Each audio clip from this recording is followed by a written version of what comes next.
Good afternoon. Today, the opposition had their say.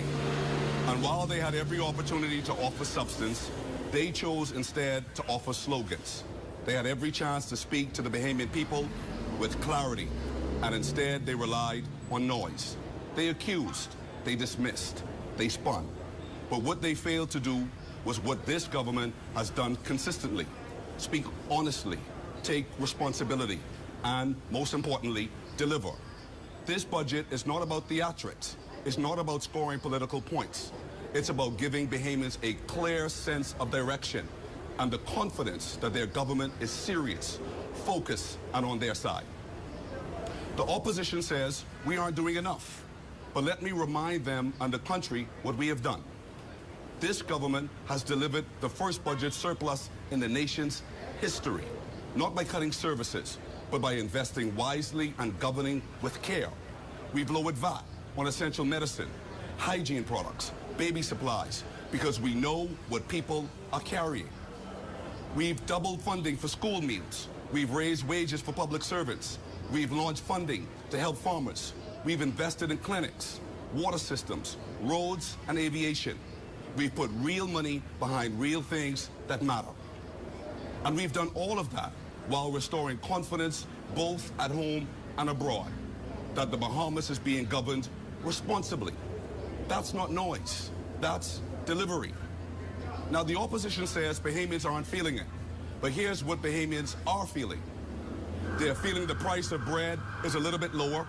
They're feeling more of their roads are being paved. They're seeing clinics finally being opened. They're seeing school breakfast programs in every constituency. They're seeing the government show up and follow through. No, not every challenge has been solved, and we would never claim that it has.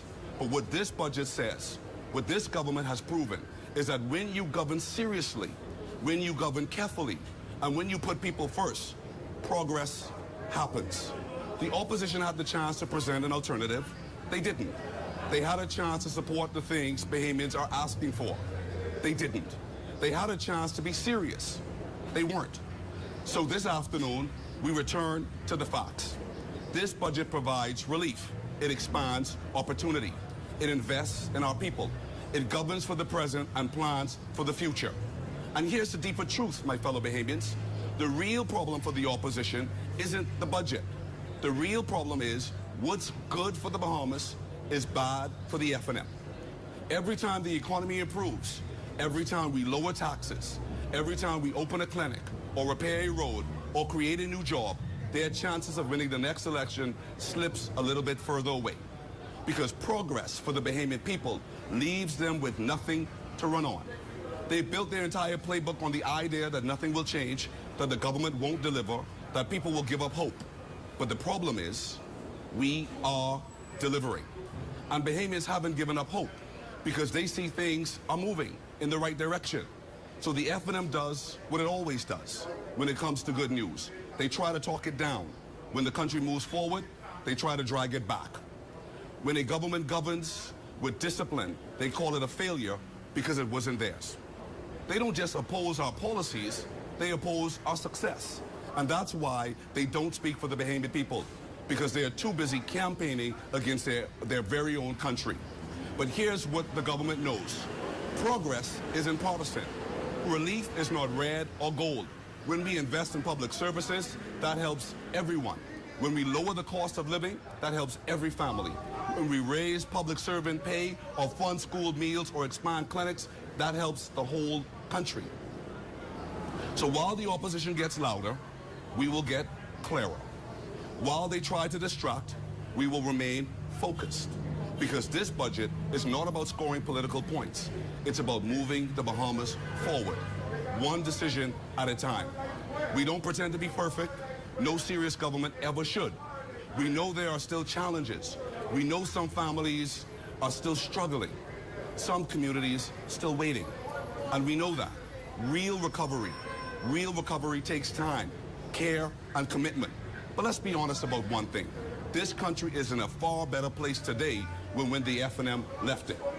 When we took office, the deficit was out of control, confidence was falling, and services were breaking down.